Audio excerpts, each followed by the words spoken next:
আসসালামু আলাইকুম, শুভ সকাল। ঠিক শুভ সকালও না, 11টার একটু বেশি বেজে গিয়েছে।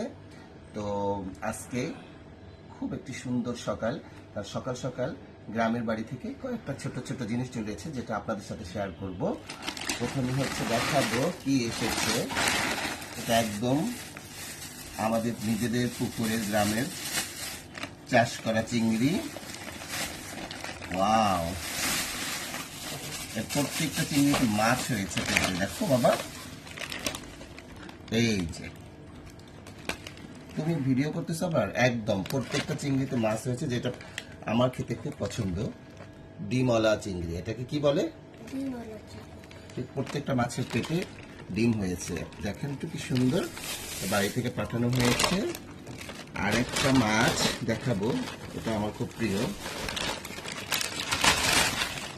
সাথী আরেকটা পাত্র দাও তো, আরেকটা পাত্র দাও।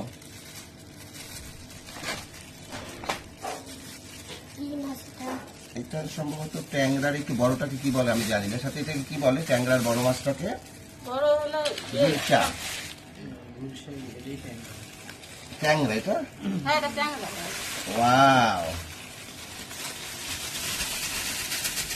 দুই তিনটা মাছ লেগে আছে। দেখো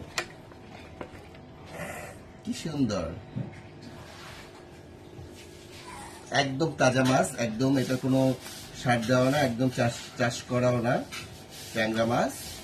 আর সাথে পাঠিয়েছে দেশি মুরগি। এটাকে আস্ত মুরগি পাঠানো অনেক কষ্ট, যার কারণে দেশি মুরগি ছোট ছোট পিস করে পাঠায়। এখনো গরম হয়ে আছে।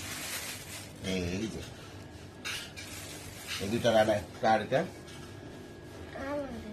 তুমি তো রান খাও না। তারপরে দেখাবে একটু।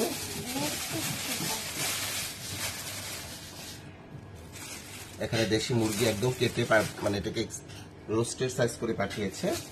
সাথে একদম এটা সাত বাগানে হয়েছে। এটা মূলা, লেবু, আর এটা হচ্ছে মিষ্টি কুমড়া শাক। মিষ্টি কুমড়া শাক অনেকদিন খাওয়া হয় না, একদম এই যে গাছের শিকড় থেকে দেখা যাচ্ছে। বাড়ি থেকে যে এত কষ্ট করে ভালোবেসে পাঠিয়েছে, তাকে অসংখ্য ধন্যবাদ, ভালোবাসা। অনেক ভালো থাকবেন সবাই, এরকম বাড়ির টাটকা টাটকা খাবার খাবেন। আজকে লোক সামলাতে না পেরে সকাল সকাল ভিডিওটা করে ফেললাম। সুস্থ থাকবেন সবাই, ভালো থাকবেন, এবং আমার বাসায় আমন্ত্রণ রইল। আল্লাহ হাফেজ।